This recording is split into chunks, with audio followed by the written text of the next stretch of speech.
Hi friends, welcome back to my channel. இன்றைக்கி நம்ம சேனலில் பார்த்திங்கன்னா வாழைப்பழம், அப்புறம் பார்த்திங்கன்னா தேங்காய், சர்க்கரை இருந்தால் போதும் சூப்பராக அந்த வடை வந்து ரெடி பண்ணிடலாம். ரொம்பவே ஹெல்த்தியான ஒரு ரெசிபி. அது மட்டும் இல்லாமல் இதில் வந்து நம்ம வந்து சுகர் அந்த மாதிரி எதுவுமே ஆட் பண்ணலை. வீட்டில் இருக்கக்கூடிய பொருளை வச்சு நம்ம வந்து ஈஸியாக வந்து பண்ணிடலாம். உள்ளாடி பார்த்திங்கன்னா நல்லா சாஃப்டாக இருக்கும், சாப்பிட்றதுக்கும் சூப்பராக இருக்கும், பண்ணுறதுக்கும் ரொம்பவே ஈஸி தான். இப்போ வந்து எப்படி பண்ணான்னு சொல்லிட்டு பார்க்கலாம். அதுக்கு ஃபஸ்ட்டு பார்த்திங்கன்னா 2 ஏத்தம்பழம் தான் நான் எடுத்திருக்கேன். அதை வந்து பார்த்திங்கன்னா இந்த மாதிரி ஆவியில் வந்து ஒரு 10 நிமிஷம் நல்லா வந்து வேக வச்சு எடுத்துக்கிடலாம்.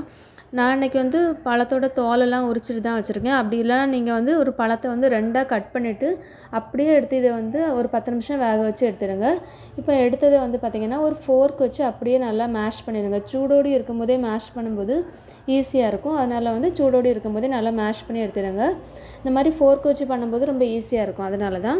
இப்போ நல்லா மேஷ் பண்ணி எடுத்ததுக்கப்புறம் இதில் வந்து ஒரு 1/2 கப் அளவுக்கு தேங்காய் போட்டுக்கிடலாம். துருவின தேங்காய் தான். இது கூடவே பார்த்திங்கன்னா ஒரு இனிப்புக்காண்டி ஒரு 1/4 கப் அளவுக்கு நாட்டு சர்க்கரை, அப்படி இல்லைனா நார்மல் சர்க்கரையை கூட நீங்கள் வந்து பொடிச்சு வந்து இதில் வந்து யூஸ் பண்ணிடலாம். கொஞ்சமாக ஏலக்காய் பொடி போட்டுவிடுங்க. இந்த பழம் வந்து நல்லா இனிப்பாக இருந்துச்சுன்னா இதோடி கம்மியான அளவு கூட நீங்கள் வந்து சுகர் வந்து ஆட் பண்ணிக்கலாம். இப்போ வந்து கரெக்டாக எல்லாத்தையுமே நல்லா பிசைஞ்சு எடுத்துடுங்க. இப்போ நல்லா மிக்ஸ் பண்ணி எடுத்ததுக்கப்புறம் இதில் ஒரு 1/2 கப் அளவுக்கு மட்டும் கோதுமை மாவு, இதையும் போட்டு நல்லா வந்து மிக்ஸ் பண்ணிவிடுங்க. தண்ணி எதுவுமே ஊற்ற வேண்டாம், அதில் இருக்க தண்ணியே கரெக்டாக இருக்கும்.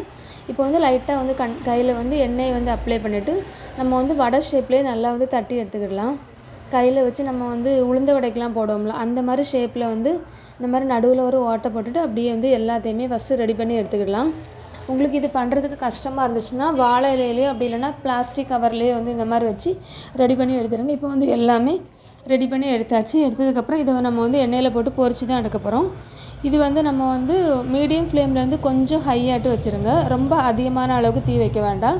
இதை வச்சுட்டு இப்போ வந்து ஃபஸ்ட்டு ஒரு 4 ஒரு 5 அளவுக்கு போட்டு பொரிச்சு எடுத்துக்கிடலாம்.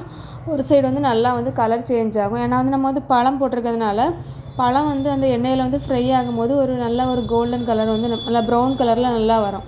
அந்த அளவுக்கு வர்ற அளவுக்கு நல்லா வந்து திருப்பி போட்டு எல்லாத்தையுமே பொரிச்சு எடுத்துக்கிடலாம்.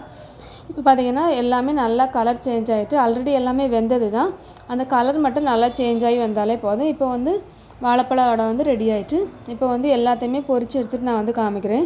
இப்போ பார்த்திங்கன்னா எல்லாமே பொரிச்சு எடுத்தாச்சு. நம்ம வீட்டில் இருக்கக்கூடிய பொருளை வச்சு ஈஸியாக வந்து இந்த வடையை வந்து ட்ரை பண்ணிடலாம். நீங்களும் கண்டிப்பாக இதை வந்து ட்ரை பண்ணி பாருங்கள். அது மட்டும் இல்லாமல் இது ஒரு ஹெல்த்தியான ரெசிபி. நம்ம வந்து பழத்தை வந்து சாப்பிடாதவங்க கூட இந்த மாதிரி ட்ரை பண்ணி சாப்பிட வச்சிடலாம். நம்ம இந்த வீடியோ உங்களுக்கு பிடிச்சிருந்துச்சுன்னா லைக் பண்ணுங்கள், ஷேர் பண்ணுங்கள், கமெண்ட் பண்ணுங்கள், சப்ஸ்கிரைப் பண்ணுங்கள். தேங்க்ஸ் ஃபார் வாட்சிங்.